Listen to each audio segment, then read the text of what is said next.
Hola, ¿qué tal amigos? Yo soy DJ/20 y te traigo la segunda mitad de 20 impactantes datos sobre México.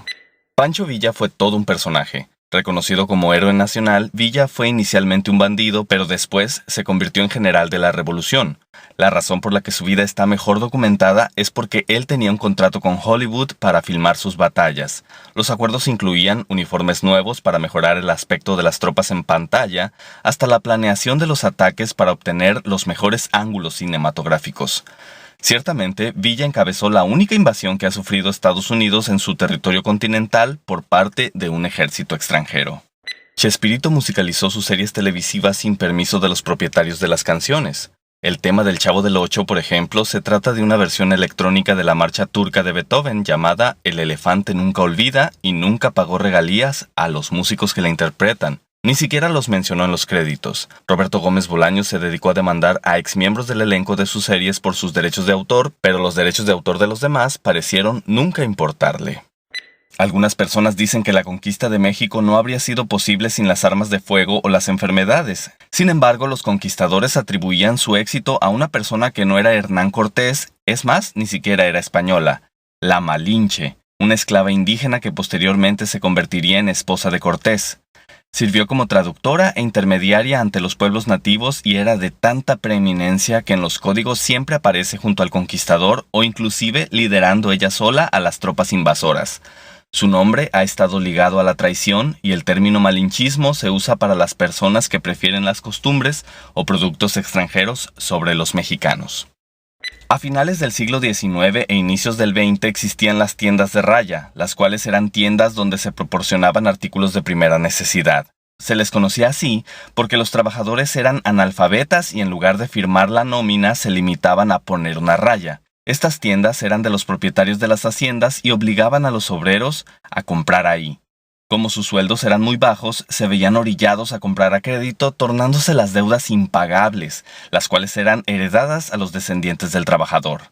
De esa forma, el patrón recuperaba todo el dinero de los sueldos.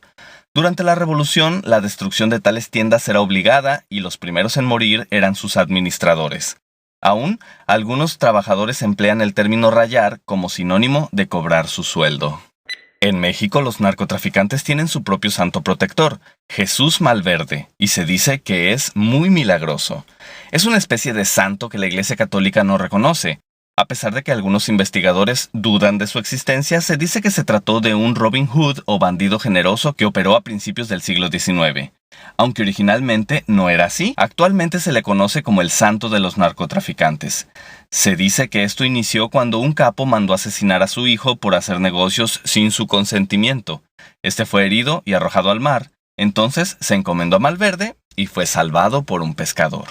Mario Molina es un químico mexicano que participó en la investigación que llevó al descubrimiento del agujero en la capa de ozono antártico provocado por los clorofluorocarbonos. Su investigación no solo le valió ganar el Premio Nobel de Química, sino que propició el Tratado de Montreal, el único que hasta ahora ha servido para que el mundo enfrente de manera eficiente un problema de contaminación provocado por el hombre. Los coches explotan en las películas mexicanas. También en las de otros países, pero durante la década de los 70 y la de los 80 se produjeron películas mexicanas de tan baja calidad que había coches que explotaban al chocar contra alguna acera o al caer a un barranco antes de estrellarse contra el fondo o antes de que las llantas siquiera dejaran de tener contacto con el suelo.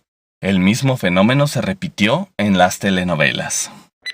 La llamada columna de la Independencia parece que se ha estado elevando al paso del tiempo, pues al momento de su inauguración en 1910 solo había 9 escalones que la elevaban del nivel del suelo, mientras que en la actualidad ese número ha aumentado. Sin embargo, no se ha elevado, sino que el nivel del suelo circundante ha bajado, es decir, la Ciudad de México se está hundiendo. La columna ha permanecido en su nivel original debido a la cimentación especial con que fue construida. Hablando de este monumento, vamos a un dato que casi nadie conoce. Hay una estatua del zorro en su interior. Bueno, vamos por partes. El zorro, el héroe espadachín del látigo y antifaz, fue inspirado en un personaje llamado Guillén de Lampart, que era irlandés, pero que al servicio del rey de España vino a México en 1640 en una misión de espía.